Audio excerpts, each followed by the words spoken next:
اپنی زندگی کو اتنا فضول مت بناؤ کہ تمہاری زندگی کے فیصلے بھی دوسرے لوگ کرنا شروع کر دیں۔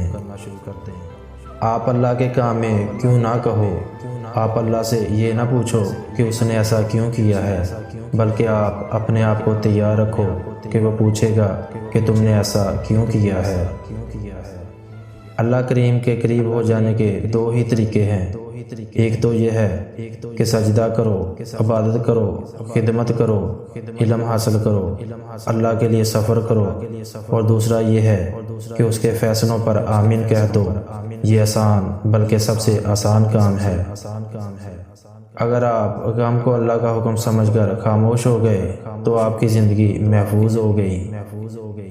جو دل ٹوٹ کر تہجد کے سجدوں میں اللہ کو پالے وہ پھر کسی کے کھونے سے نہیں ڈرتا۔ آج میں جس مقام پر ہوں وہاں صرف میرے پاس اللہ کے سوا اور کوئی نہیں، اور اس سے بڑی اور کیا جیت ہوگی کہ سب کو ہار کر میں نے اللہ کو جیت لیا۔ اب ہار میرے مقدر کا حصہ نہیں رہی۔ دینے والے سے محبت کر لو، پھر وہ بھی ملے گا جس کا تم تصور بھی نہیں کر سکتے۔ شطرنج میں وزیر اور زندگی میں ضمیر اگر مر جائے تو سمجھو کھیل ختم۔ تھوڑی سی تھکاوٹ سے نماز نہ چھوڑو، اے مومن ان سے کچھ سیکھ جنہوں نے جسم میں خنجر ہوتے ہوئے بھی آخری سجدہ نہ چھوڑا۔ برے وقت میں کندھے پر رکھا گیا ہاتھ کامیابی پر بجنے والی تالیوں سے زیادہ قیمتی ہے۔ عشق حقیقی ہو یا عشق مجازی، دونوں میں شرک کی گنجائش نہیں ہوتی۔ کبھی آنسو، کبھی سجدے، کبھی ہاتھوں کا اٹھ جانا، خواہشیں ادھوری ہوں تو رب کتنا یاد آتا ہے۔ زبان کی حفاظت دولت سے زیادہ مشکل ہے۔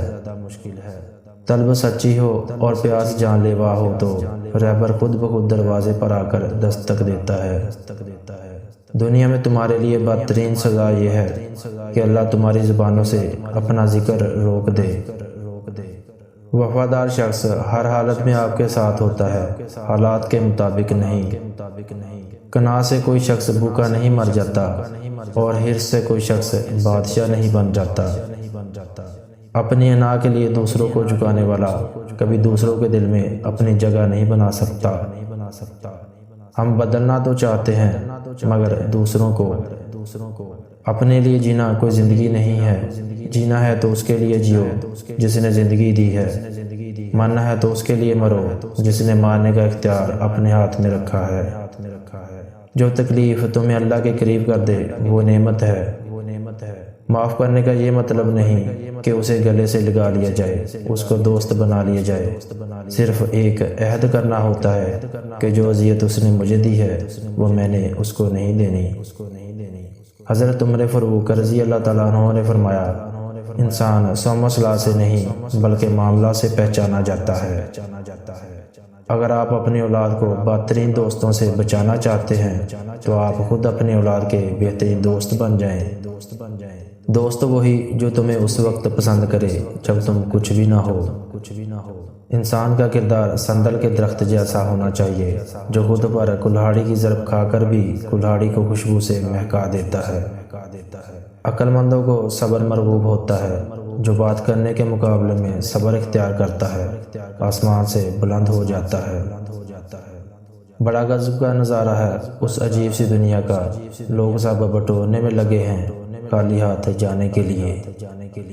اگر تم سے ایک تارا گم ہو گیا تو کیا ہوا، آسمان پورا تاروں سے بھرا ہوا ہے، اور اگر بڑے آسمان میں سے بھی کوئی تارا تیری قسمت میں نہیں تو کون جانتا ہے شاید چاند ہی تیرا نصیب ہو۔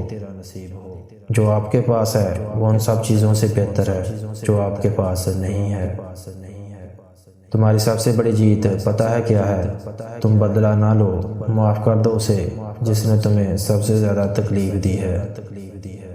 بڑا وہ ہے جس سے اللہ راضی ہو، باقی چیزیں منصب، دولت، شہرت آدمی کو بڑا نہیں بناتی۔ قابل رحم ہو وہ شخص جس کو مشورہ دینے والے جاہل ہوں۔ گھمنڈ چاہے جس چیز کا ہو، خواہ وہ پیسے کا ہو، اولاد کا ہو، خوبصورتی کا ہو یا علم کا ہو، انسان کی دنیا و آخرت سب برباد کر دیتا ہے۔ اور پھر جو سجدوں میں اپنا سکون ڈھونڈ لیتا ہے، دنیا کی رنگین محفلیں پھر اسے متاثر نہیں کرتی۔ عبادت فرشتہ تو بنا سکتی ہے لیکن انسان نہیں بنا سکتی۔ انسان درد سے بنتا ہے۔ اچھا انسان مطلبی نہیں ہوتا، بس دور ہو جاتا ہے ان لوگوں سے جنہیں اس کی قدر نہیں ہوتی۔